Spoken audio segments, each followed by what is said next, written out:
আসসালামু আলাইকুম বন্ধুরা, আপনারা সবাই কেমন আছেন? আশা করছি ভালোই আছেন।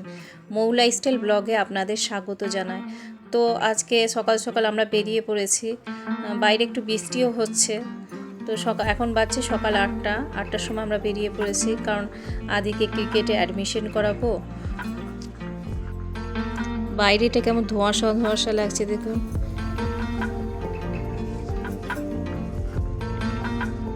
চারপাশটা যেন অন্ধকার, মানে দেখা যাচ্ছে না আর কি। আজ সকালবেলাটা যেন উঠতেই ইচ্ছা করছিল না, মানে বৃষ্টি হচ্ছিল, তো উঠতে তো হবে। তো আমরা পৌঁছে গেছি এই যে ক্রিকেট একাডেমিতে। আজকে বৃষ্টির জন্য আজকে খেলা হয়নি, আজকে ওয়েদারটা খুব বাজে, আর ঠান্ডা ঠান্ডা হাওয়াও দিচ্ছিল, আর তার সঙ্গে সঙ্গে বৃষ্টিও হচ্ছিল। তো আদিকে আমরা অ্যাডমিশন করিয়ে দিয়েছি। এই যে আদি তার জিনিসপত্র পেয়ে গেছে, তো খুব খুশি। তো আমি এখন ছাদে এসেছি, তো একটু ধনেপাতা দরকার, আমার রান্না করব। এই যে ধনেপাতা নিয়ে এসেছি, তো চলুন দেখাই আমার গাছটা কেমন হয়েছে আপনাদেরকে।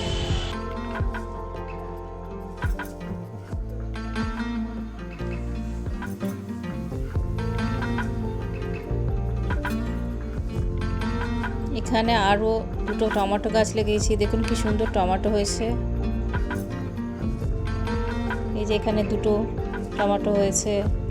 তো এরকম প্রচুর টমেটো ভিতরে আছে, ক্যামেরা ঠিক বুঝতে পারছেন কি না বুঝতে পারছি না। তো এখানে অনেকগুলোই ধরেছে দেখছি এই ডালটায়। এই যে এখানে একটা, আরও ভিতরে আছে। এখানেও 4-5টা দেখতে পাচ্ছি।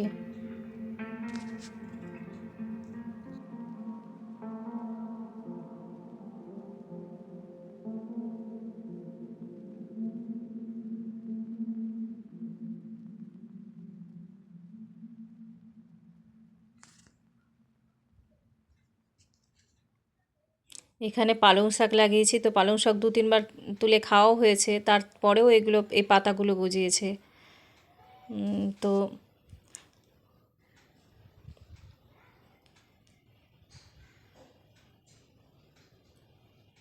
এই যে আদি এখানে রোদে খেলা করছে।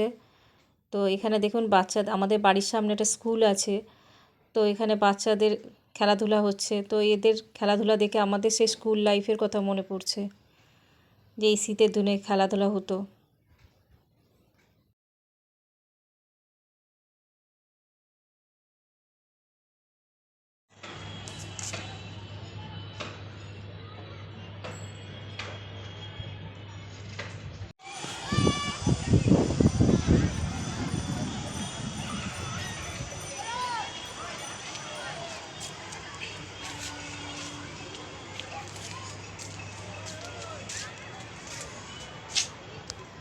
এই যে পিটুনিয়া গাছগুলো কি সুন্দর ফুল ধরেছে। এবার এগুলোকে আমি নিচে নিয়ে গিয়ে ব্যালকনিতে সাজাবো। ব্যালকনিতে সাজালে আপনাদের ঠিক দেখাবো একদিন।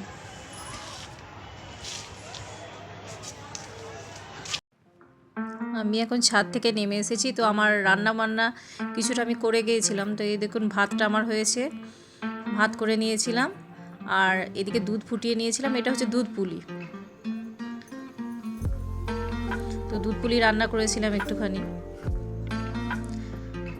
তো সবজি টবজি কেটেও আমি রেখে গিয়েছিলাম, এই যে সবজিগুলো কাটা হয়েছে। এবার আমি রান্নাটা বসাবো।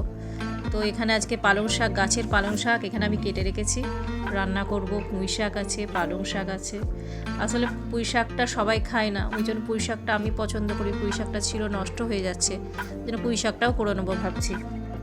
এখানে আমি পেঁয়াজ কেটে নিয়েছি, যে মাংসটা বানাবো। এই যে মাদের বাড়ি থেকে মাংস নিয়ে এসেছিলাম। আজকের ভিডিওটা এই পর্যন্তই, দেখা হচ্ছে পরবর্তী ভিডিওতে।